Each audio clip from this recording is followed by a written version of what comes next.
मैं आपसे पूछता हूँ, इस दुनिया पर, इस आलम रंगोबू में, इस मादी कायनात में सबसे ज्यादा आपके कंधों पर किसके हक हैं? तो आप सब कहेंगे माँ के हक। वालिद औलाद की तरबियत करने के लिए मुशक्कत सहता है, कमाई करता है, ये एक मरहला है उसका। माँ 9 माह तक उसको अपने पेट में रखती है, एक मरहला ये। फिर विलादत का दूसरा मरहला, जच्चा बच्चा दोनों के लिए मौत व हयात की कशमकश है। और तीसरा मरहला उसकी तरबियत का, जिसका बाप शामिल होता है। तो माँ के 3 हक बयान किए और बाप का 1 हक बयान किया। मुझे बताओ, वो माँ और वो बाप जो औलाद को अपनी आंखों का तारा और नूरे नजर कहती है, क्या उसके हक सारी जिंदगी भी कोई लगा रहे तो अदा कर सकता है? किसी ने कहा कि मैंने माँ को अपने कंधों पे उठा के हज करवाया और मौसम में हिद्दत और गर्मी इतनी थी कि अगर गोश्त का टुकड़ा जमीन पे पत्थर पे डाल दिया जाता तो वो भुन के कबाब बन जाता। क्या मैंने अपनी माँ का हक अदा कर दिया? कहा तेरी विलादत के वक्त जो उसने तकलीफ सही, उस तकलीफ के एक झटके का हक भी अदा नहीं हुआ। ये तेरी माँ है। क्या तू इतनी बेवफा हो गई है कि उस माँ की मर्जी अब तेरी मर्जी नहीं रही? वो बाप जिसकी हड्डियां भी दर्द कर रही हैं और वो मजदूरों वाले अड्डे पे बैठा है, और जब कोई मजदूर लेने आता है तो इससे सही तरह से उठा भी नहीं जाता, फिर भी कली वाला डब्बा उठा के आगे बढ़ता है और मजदूर लेने वाले शख्स के साथ लिपट के चिमट के कहता है कि बाबू मुझे ले जाओ, 10 रुपए कम दे देना, मैंने अपनी बेटी की कॉलेज की फीस देनी है। वो बाप जिसकी हड्डियां दुख रही हैं और जाके दीवार पर कली कर रहा है, उसकी कमाई से कॉलेज में पढ़ने वाली बेटी को एक खातून एक सजे हुए दफ्तर में बिठाती है और कहते तू पिदर शाही निजाम के खिलाफ बगावत कर, तेरा जिस्म तो तेरी मर्जी होनी चाहिए, बाप होता कौन है?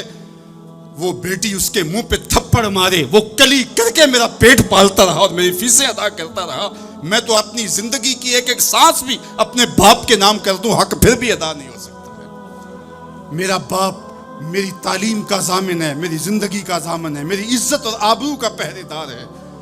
अल्लाह अकबर। मुआशरा बदल गया, हालात के तेवर तब्दील हो गए, बगावतें भर गईं, वफाओं ने दम तोड़ दिया, मगरबी तहजीब की यलगार ने मर्द आवाराओं, बेकारों, जन कमारबाश क्या मुआशरा तख्लीक किया जा रहा है। मेरे हुजूर के गुलामों, आओ हमने दीन हुजूर से लेना है, और ये सारे चौंचले और ये सारी मगरबी वजीफा खोर तंजीमें ये दम तोड़ के रह जाएंगी। इस कायनात के अंदर और इस वतन के अंदर झंडा लहराएगा तो मोहम्मद अरबी के निजाम का ही लहराएगा।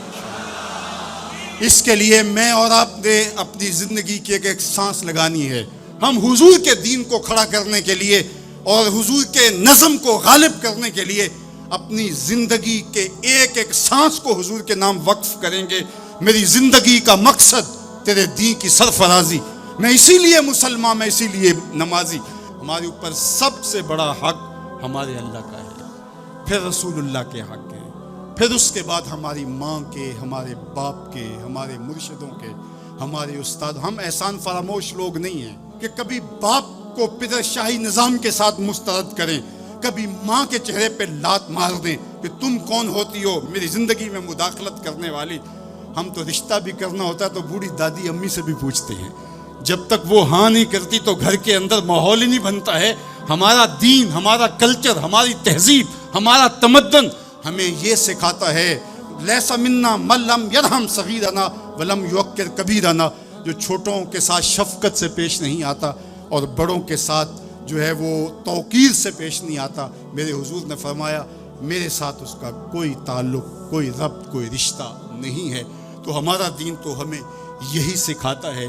तो एक उम्मत बनो, दूसरा उम्मत वसत बनो, तो फिर देखना तुम फिर बढ़ते रहोगे और तुम्हारा बढ़ना मंजिल आशना होगा। और तू राह नवर्द शौक है मंजिल न कर कबूल, लैला भी हम नशी हो तो महमल न कर कबूल। तेरा तो मतमई नजर, तेरा तो हदफ ही कुछ और है। तू दुनिया के लिए नहीं है, दुनिया तेरे लिए है। तू ख्वाहिशात का दीवाना नहीं है, बल्कि ज़माना तेरी दहलीज पे बांदियों की तरह नौकरी करेगा।